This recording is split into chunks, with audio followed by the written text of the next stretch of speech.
I am not your toy. I can taste blood on my lower lip, and I'm not even sure if it's mine or his. All I know is that my hand's shaking, and there's a cold fury running from my gut all the way to my clenched fists. I wipe my mouth with the back of my hand and stare at the dark smear on my skin. Feels like I'm cleaning up somebody else's mess, yet I know it's mine. Everything that's led up to this moment is mine. The rage, the betrayal, the irony of being forced to hurt someone else just to stop hurting inside. A few hours ago, everything seemed almost routine. Like any other dreadful day in a half-broken marriage, I could still fake normal. But now I stand in the middle of my own living room. The lamp knocked sideways, a coffee mug shattered against the table's edge, my breath ragged. I feel the dryness in my throat as I glance at her. She's trembling in the corner, arms wrapped around her waist, as if that'll keep her safe. She looks at me with huge, terrified eyes, but not a word escapes her lips. Maybe she finally understands that I've reached a place in my mind where words mean nothing. She moves a step closer, and I raise my hand, not to hit her, but to signal her to stay away. The last thing I want right now is her pity or her excuses. My voice comes out low and raw. Stay back. She halts, swallowing. I hear my pulse pounding, louder than any apology she could possibly offer.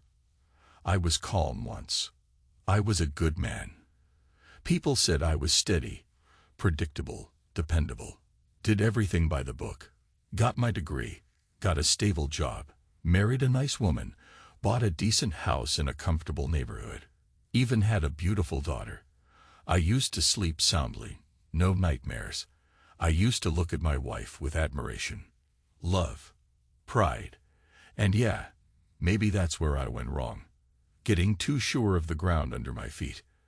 I remember the exact moment the first crack appeared. She sent me a screenshot by accident. She thought she was sending it to her friend, but it popped up on my phone instead. A conversation with a name I didn't recognize. Some Jim, James, or whatever. One line from him read, "I miss your touch." My chest felt like it caved in, just from those 4 words. She tried to cover it up, saying it was nothing. Some mistake. Yet she forgot to wipe that tremor from her voice. She forgot to erase the silent confession in her eyes. That was months ago, but it set everything in motion. Still, I pretended not to see it. I convinced myself it was a one-time blunder, a silly flirtation. Who was I to judge? Maybe it was just her coping mechanism. She'd been restless, complaining about not feeling appreciated. But the ache in my head wouldn't go away. My pride started dying in microscopic increments every day I turned a blind eye. I'd come home, see her phone flip down on the kitchen island. Sometimes I'd catch a glimpse of that name lighting up the screen. She'd snatch it away or slide it into her purse.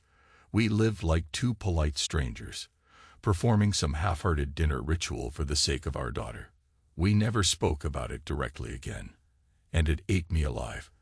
I thought maybe if I poured more time into the family, brought her flowers randomly, took her out to that fancy seafood place she'd always mentioned, maybe that would stitch the tear between us.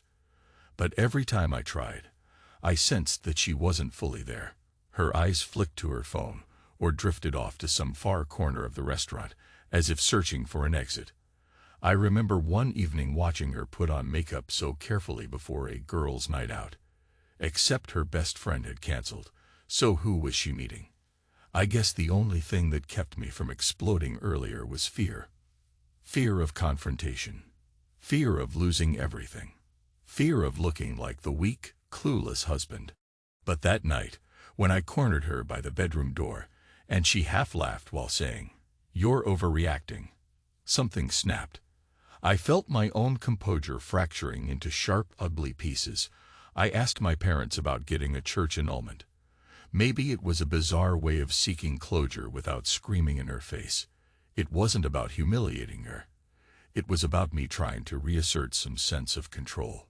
The old me thought, if we married in a church, maybe that ceremony could be undone in the eyes of heaven. If she's already betrayed her vows. It was a personal decision, not a direct attack on her, but a statement to myself that I deserved better than secrets. When we met again the next day, I expected some remorse in her face. Regret, shame, something. But she looked at me with the calm acceptance of someone who'd already decided the outcome. That was the moment I realized. She wasn't going to pretend anymore. She'd admit it or ignore it. But either way, she was done lying. That look in her eyes turned my stomach. She said, "You want to leave. Fine." And all I could picture was her with that other man, the way he might touch her, the way she might laugh into his ear. I wanted to vomit. I told her it was over, and I saw the flicker in her face that confirmed what I'd known all along. She'd been waiting for me to say it. Maybe not hoping, but waiting. That was my final sign. She wasn't willing to fight for us. She wasn't going to beg. She just stood there, calm and cool, as if we were discussing our daughter's next dentist appointment. And I realized I was living a life that was already hollowed out from the inside. So I left. I drove around for hours, ended up somewhere near the old fishing pier. I watched the waves smash against the rocks and realized I couldn't hold back the tide. The tide had already swept away everything I cared about. I tried to keep busy after that, throwing myself into work, ignoring phone calls, half-heartedly responding to texts from my parents. But bitterness corroded me. Late at night, I'd sit on the couch with the TV on mute, seeing her face, imagining her with him. The mental images were torturous. The way she might moan his name, how she might arch her back under his hands, the sweat on her brow if he pleased her better than I ever could. I didn't want to see it, but it played in my head like an endless reel. Some twisted part of me even pictured her phone lighting up with a fresh message. "Last night was amazing, baby," or "can't wait for the next time." My own imagination became my worst enemy. Then came the night I actually caught them. I wasn't planning on it. It just happened. Call it fate or stupid curiosity. She thought I was out of town for a work trip. I had my overnight bag in the trunk, but I decided at the last minute to turn around and come home, maybe to gather some clothes in peace or see if she'd left a key somewhere. I stopped the car in front of the house, and the lights were on. A silhouette crossed the window. A man's silhouette, too tall to be a random friend. My heartbeat pounded in my ears. I inched closer, trying to see through the curtains, and that's when I saw them. She was leaning back against the couch, hair tousled, and he was pressed against her, his hands on her hips. They were kissing with the kind of desperation that spoke volumes. This wasn't their first time. My legs went weak. A flush of hot anger washed over me so fast I nearly blacked out. My fists clenched around my car keys until they dug into my palm. I felt every muscle in my body tighten to a rigid coil. Part of me wanted to storm inside right then and there, but I stood frozen for a moment, swallowing down the bile, telling myself to breathe. I've got to see this clearly, I thought. No illusions, no half-truths. So I walked around to the side door, the one that leads through the laundry room, where we used to sneak in groceries when it rained. My hand trembled on the handle. I heard muffled voices, low moans. My throat felt like sandpaper. I pushed open the door. Not with a bang, but just enough force to make a statement. They jumped apart like startled animals. She scrambled to fix her blouse, and he looked at me as though he'd seen a ghost. His shirt was unbuttoned, revealing a lean torso covered in tattoos and sweat. She had that flush on her cheeks I recognized from the early days of our marriage. Her lips were red, swollen from kissing. The sight made my stomach churn in a sickening mix of rage and heartbreak. For a moment, none of us spoke. We just looked at each other, three strangers in a cheap bedroom farce. Then I said, "So this is what it looks like." My voice sounded dead, calm. She tried to speak, but words died on her tongue. He muttered, This is a misunderstanding." And some other nonsense. I just stared at him. He was younger than me, maybe mid-30s, with a confident smirk that had now vanished. I could have walked out, could have left them to their shame, but the primal part of my mind demanded something else, something physical. a release, so I stepped forward. He tried to back away, but I snatched him by the collar and drove my fist into his jaw. The crack echoed through the room. I watched him stagger backward, a look of stunned disbelief on his face. She screamed, "Stop it!" But I didn't stop. I tackled him, pinned him to the coffee table until it cracked under our weight. I rained punches, each blow fueled by months of suspicion, humiliation, and heartbreak. He got one good hit on me, caught my lip with his elbow. Pain blossomed through my face, and I tasted blood. That's when she grabbed my arm, nails digging into my skin. I shoved her away without looking. I felt the unstoppable momentum of a man who's too far gone to care about consequences. Finally, I heard him gasp, "Enough," and realized his nose was bleeding, and maybe one of his ribs was bruised. My knuckles throbbed, and the table was in pieces. My wife, my former wife, I guess, was cowering against the wall, tears streaming down her cheeks, calling my name in a choked sob. And that led us here, to this moment, with me wiping blood off my lip, telling her to stay away. Telling her again, in a broken whisper, "I am not your toy." The lover, James, I recall now, is sprawled on the floor, trying to collect himself, panting. A part of me wants to laugh, some twisted, dark laughter at the absurd spectacle of it all. She finally manages to speak, her voice trembling. "You're insane." That stings, but I welcome the sting. If she thinks me insane, then maybe she'll think twice before inviting him into the home I paid for. "Get out," I say, glaring at him. "Both of you." My chest heaves with the force of each breath. She looks at me, eyes red, makeup smeared. And for a split second, I see genuine fear. But she hesitates. "Where am I supposed to go?" she asks. I bark a laugh. "Go to him. Isn't that what you wanted?" The venom in my voice surprises even me. She glances at him. He's struggling to button his shirt, confusion, and guilt and anger twisting his features. Then, with trembling hands, she reaches for her purse. She doesn't say another word. She doesn't even look at me when she walks out, stepping around the shattered remains of our coffee table, taking slow, deliberate steps, as if in some dream. And he, her beloved lover, scrambles to his feet and follows, limping slightly, blood still dripping from his nose. The house is silent once they're gone. I listen to my own heartbeat, still furious in my chest. The lamp flickers, threatening to go out. The living room is a mess. Couch cushions on the floor, coffee mug shards everywhere, torn magazines, droplets of blood. The place I used to call home now looks like a crime scene, and maybe it is, in a way. A crime against my dignity, my illusions. I sink onto what's left of the sofa. My lip hurts like hell. The adrenaline leaves my body all at once, and a deep, shaking exhaustion sets in. The first coherent thought I have is, where is our daughter? She's staying at a friend's house tonight. Thank God for that. She didn't have to witness this ugliness. I close my eyes, swallowing the bitter taste that still coats my tongue. Part of me feels an odd relief, as if I've vomited a terrible sickness out of my system. Another part of me feels hollow, so hollow it almost scares me. Time passes. I don't know how long I sit there, staring at nothing, drifting between shock and a cold sense of finality. I recall I told my parents I'd talk to the priest about dissolving the church blessing. It occurs to me that, ironically, I might not need it anymore. The marriage isn't just in trouble. It's done. Over. She's gone. The vow is shattered beyond repair. Perhaps I should feel heartbreak, but all I sense is a numb weight pressing on my chest. Eventually, I get up, walk to the bathroom. I wash my face, see the bruises forming along my jaw, the dried blood on my lips.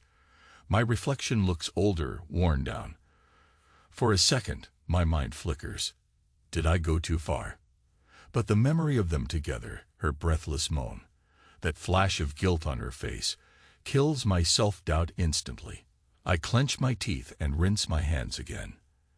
Then I head to the bedroom, rummage through the nightstand for the things I need. A fresh t-shirt, some antiseptic for my split knuckles. I notice her side of the closet is still full of clothes. A swirl of resentment stirs in my gut. She didn't even bother to pack. She just fled with him, leaving behind the life we built. I think about ripping all her dresses off the hangers, throwing them into the street. But the wave of anger crests and falls. I'm too drained to act on it. Instead, I head to the garage, open the mini fridge, and pull out a cold beer.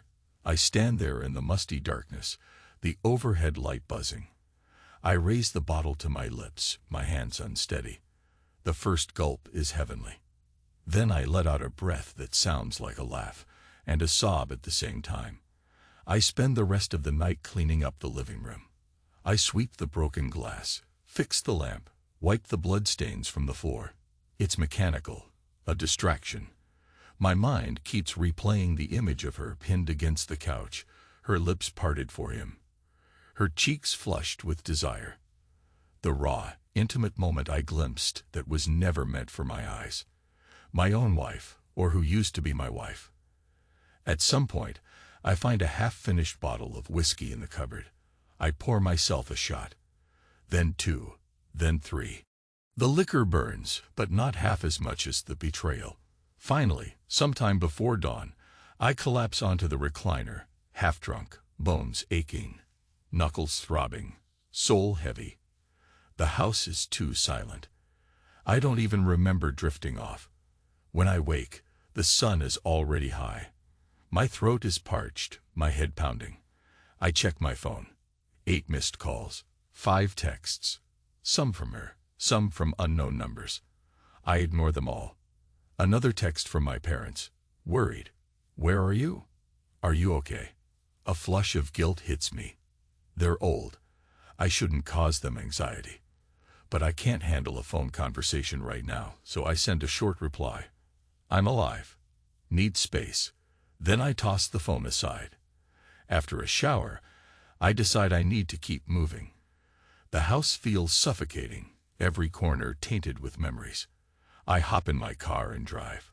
I end up at that old diner near the highway, the one I used to go to when we were newlyweds. The waitress sees my bruised lip and stares, but she doesn't comment. She just pours me coffee and takes my order. I eat a plate of pancakes that taste like cardboard. Across from me, at a booth, an older couple laughs softly over their breakfast. My gut twists with envy.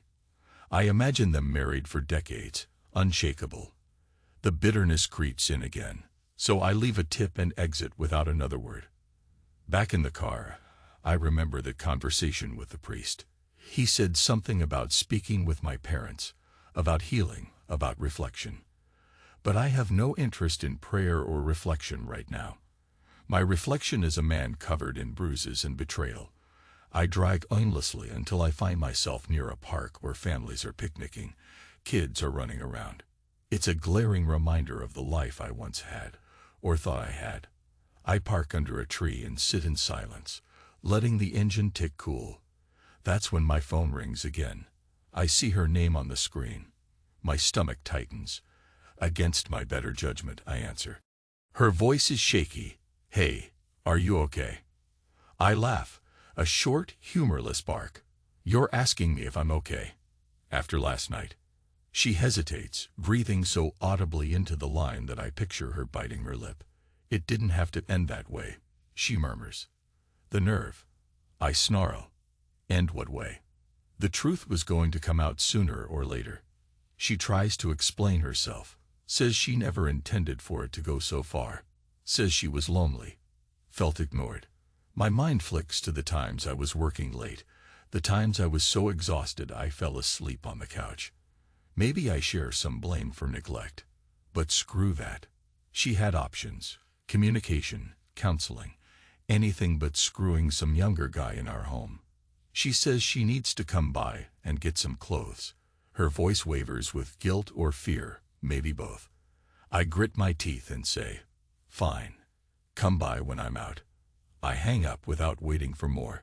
Part of me wonders if I should call a lawyer, start dividing assets, Plan out how we're going to handle custody. The real-world problems seep in. What about our daughter's future, her college? But the anger in my chest roars back, telling me to focus on the immediate betrayal. This is my stage for vengeance, my territory. I can't let her walk all over me or whimper her way back in. I remember the talk with my father the other day. He said, if you can't trust her, you've already lost. And I realize now how right he was. But I also recall how I asked them for that church dissolvement. Maybe I should see it through. Something inside me needs the finality, the sense that I can sever that sacred thread we once believed in. Because her loyalty is worthless to me now. I text my father. I want to do it. The church thing. Let's set it up. He replies almost instantly. Are you sure? I message back. Yes. He doesn't respond immediately. Maybe he's disappointed or worried. I don't care at the moment. I just need to destroy the last vestige of what once bound us. She burned the vows already. I'm just finishing the job. That evening, I pack a suitcase for myself. I find that I can't stand the idea of sleeping in the same bed we shared. My daughter is still at her friend's, and I decide to let her stay there a bit longer. I'll pick her up tomorrow, or the day after, once my head is clearer. I text her quickly, telling her I love her, and I'm okay. She replies with a simple heart emoji, and it almost breaks me. She's innocent in all this. I drive to a modest motel off the main road. The receptionist glances at my bruised face. I've become used to those stares by now. I pay cash and get a key. The room is small, stale-smelling, but at least it's not haunted by memories of her. I toss my stuff on the chair, open the curtains, and see the neon sign from the diner across the street flicker. I lie on the bed, fully clothed, and let my mind wander to the moment I first saw her in that small cafe in Detroit. She was all smiles, an open book, bright future. I had no idea how we'd end up here. Hours later, the phone vibrates. My dad. We spoke to Father Gregory. He can see you tomorrow, he says. He tries to be gentle, but I hear the tension behind his words. He must know everything that happened. News travels fast among relatives. Maybe my wife called my parents, told them I attacked her lover. Maybe Father Gregory disapproves. I couldn't care less. I say, all right, I'll be there, and hang up. The next day, I walk into the church, feeling as if I'm stepping onto foreign soil. The stained glass windows cast fractured colors on the polished floors. Father Gregory is a tall man in his 60s, with a weathered face and kind eyes. He takes me into his office. The wooden crucifix behind him looms large, reminding me of the ceremony we had years ago. My wife in a white gown, me in a black suit, our family smiling. I blink away the memory, focus on the present. Father Gregory says, I hear you wish to annul your marriage in the eyes of the church. That's a serious step. I nod. He asks the reason. My jaw tightens. She broke the vows, betrayed me. He sighs, looks at his folded hands. I can sense your pain. But you must be certain. Annulment isn't just a formality. It's a statement that your bond was never truly valid in the spiritual sense. Are you prepared to say that? I rub my knuckles, still scabbed over from the fight. A strange sense of calm descends on me. Yes, I am. She made it invalid the moment she gave herself to another man. Father Gregory's brow furrows. He wants to speak of forgiveness, redemption. But I cut him off, my voice turning quiet and steely. I'm done playing the fool. His gaze softens. Very well. We can begin the process. But remember, this is not a path to vengeance. It's a search for truth and for closure. I almost laugh at that. Truth, I say, hasn't exactly been our strong suit lately. He nods, ignoring my cynicism. Then he hands me some papers. I sign where indicated. He mentions a timeline, possibly months of review by the diocese. I shrug. The sooner it's done, the better. Outside the church, I see my father waiting by the steps. He opens his arms to me, and for a moment I'm a child again, wanting comfort. but I can't. I step back. I appreciate you being here, Dad. I mumble. He just nods. We stand in awkward silence, a chilly breeze cutting between us. Finally, he says, "Come home with us. We'll have dinner." I hesitate, remembering the pitying looks, the questions. I don't have the energy for that. Maybe another time. I say, I need to pick up my daughter. So I drive to get her. She hops in the passenger seat and looks at me with big eyes. "Dad, are you okay?" She sees the bruises, the battered lip. I sigh. "I'm fine, honey. Just had an accident." She frowns but doesn't push. Then she asks about her mother, confusion in her tone. "Where is Mom?" My heart clenches. "She's staying somewhere else for a while. We're having some problems." She doesn't ask more, just stares out the window with a worried expression. I hate that I'm causing her distress. But there's no easy fix. That evening, we stay in the motel together. I order pizza. We watch some silly show on TV. She tries to chat about school, about her friends, about some upcoming play she wants to audition for. I do my best to focus, to smile, but my mind keeps drifting. When she's finally asleep, I slip outside, smoke a cigarette. My first in years. The smoke burns my lungs, but it feels like a small rebellion against the quiet ache in my chest. The next few days pass in a slow crawl. My wife calls to discuss logistics, her voice subdued. She's staying with a friend, probably not the lover, or maybe she's lying. I don't care enough to pry. She wants to meet, talk about how we move forward. I grit my teeth, but I know we can't avoid it. For our daughter's sake, we need a plan, so I agree to meet in a neutral place, a coffee shop near the expressway. When I arrive, she's already there, sitting in a corner booth. She looks like she's aged overnight. Pale face, dark circles under her eyes. She tries a smile, but I don't reciprocate. I slide into the seat, fold my arms. "Say what you need to say." She exhales, glances around nervously. There are other customers, but none are paying attention. "I'm sorry," she begins. "I never wanted it to get so out of hand. I needed to feel alive again." A fresh wave of anger surges up my spine. "Alive?" I echo, barely containing my bitterness. She nods, tears gathering at the corners of her eyes. I felt trapped, and maybe it was my fault for not communicating. I don't love him. Not really. It was a mistake. Part of me wants to fling the coffee mug at the wall, but I keep my composure. "You slept with him in our house," I say evenly. "More than once, I'm guessing." That's not a casual slip-up. That's a choice. Repeated choices. She sniffles, wiping her eyes. "I'm not asking you to forgive me right now. I want to figure out how we handle our daughter. Finances, the house." Her voice cracks at the last word. "That house was our dream once." I lean forward, looking her dead in the eye. "We'll co-parent. We'll divide assets. You'll find a new place to live, or I will. We can keep it civil if you don't try to blame me for your loneliness." She tries to protest. "I'm not blaming you." But I hold up a hand. "Enough. I don't want to hear about your reasons. Not now. The only reason we're here is because we share a child. That's it."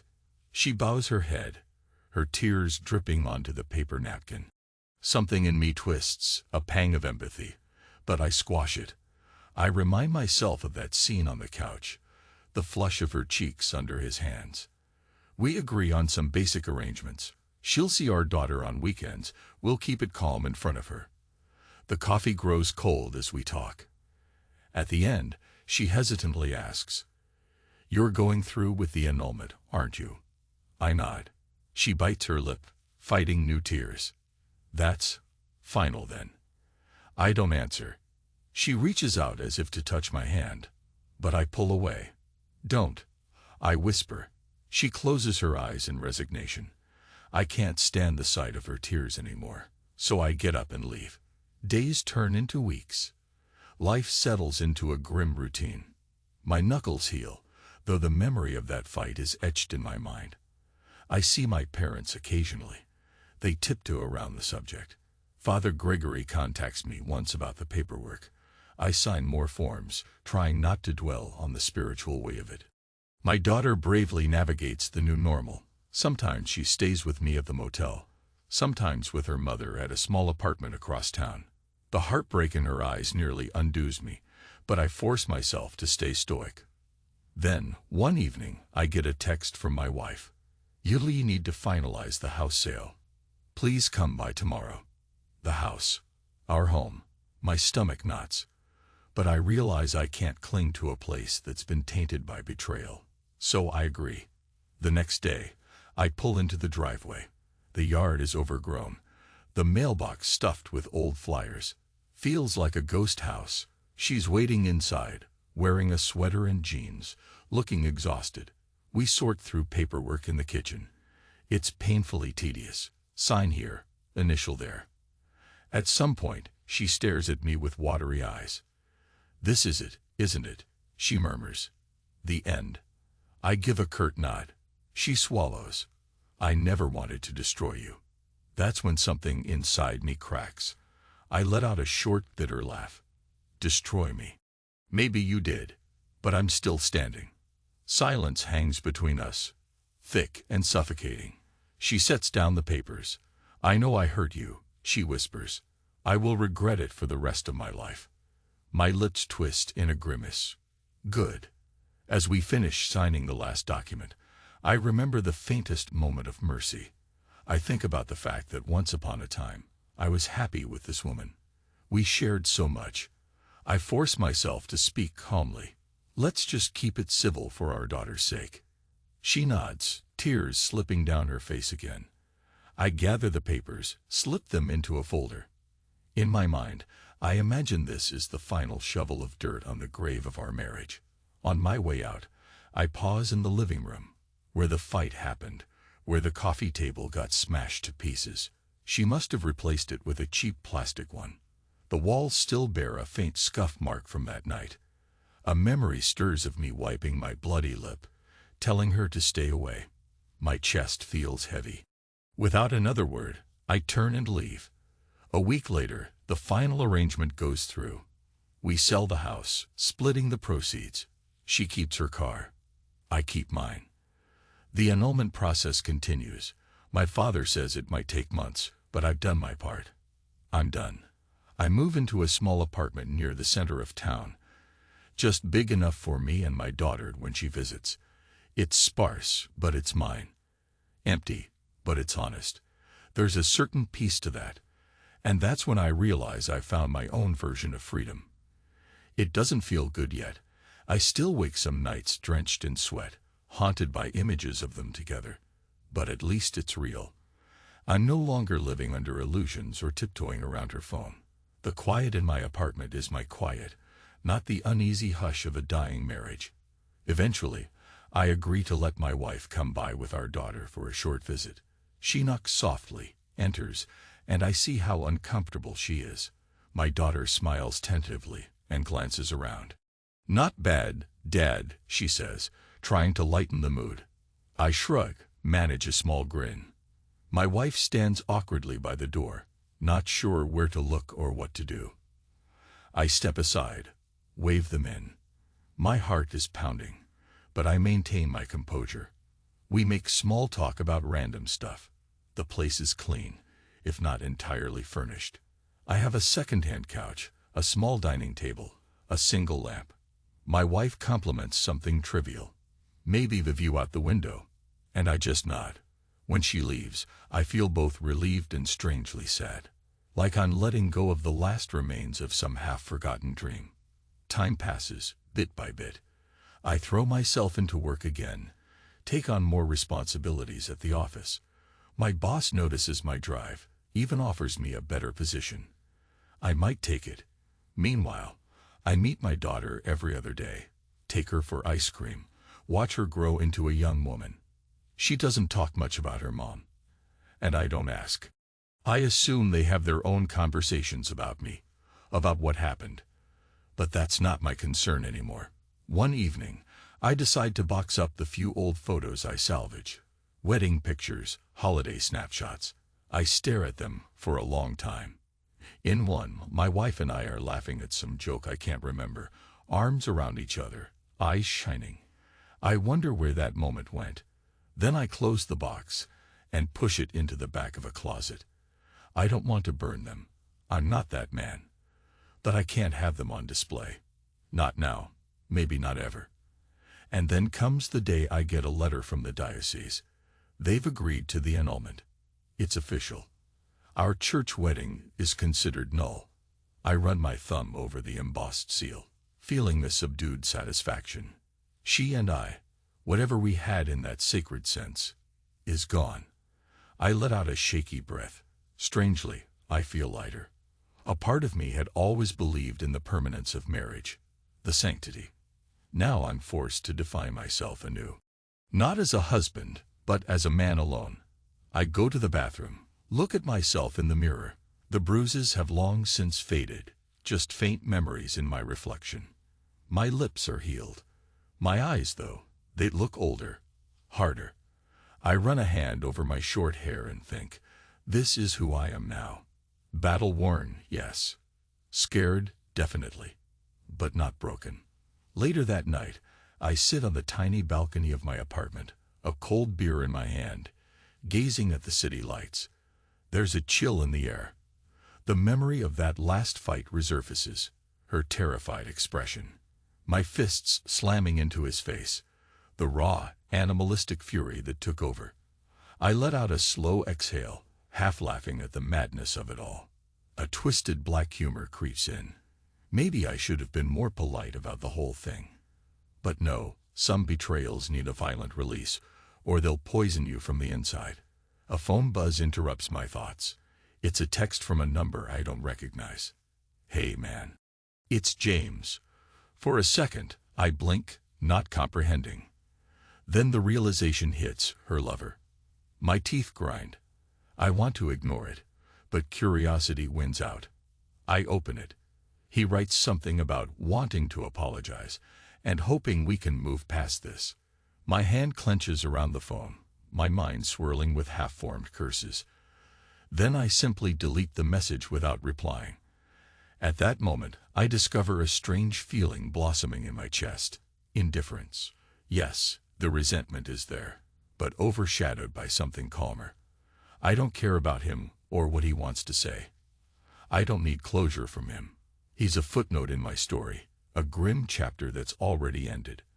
Another wave of relief, or maybe emptiness, hits me, but it's the kind of emptiness that has space for something else to fill in the future. I gaze at the skyline, let the city's hum wash over me. I think about the weekend. Maybe I'll take my daughter to that new science museum. I'll send a text, see if she's free. And for the first time in a long while, I feel a tentative spark of hope for whatever comes next. Yes, I'd lost a marriage. Yes, she betrayed me. Yes, I unleashed a rage I didn't know I was capable of. But I'm still here. I'm still breathing. And in the hush of this lonely balcony, with the city lights winking in the distance, I realize I've arrived at something like peace. It's not happiness. Not yet. But it's a start. Because emptiness can be freedom, too, in its own cold way. I linger there for a while, letting the night breeze cool my face. Then I go inside, close the door, and leave the darkness behind.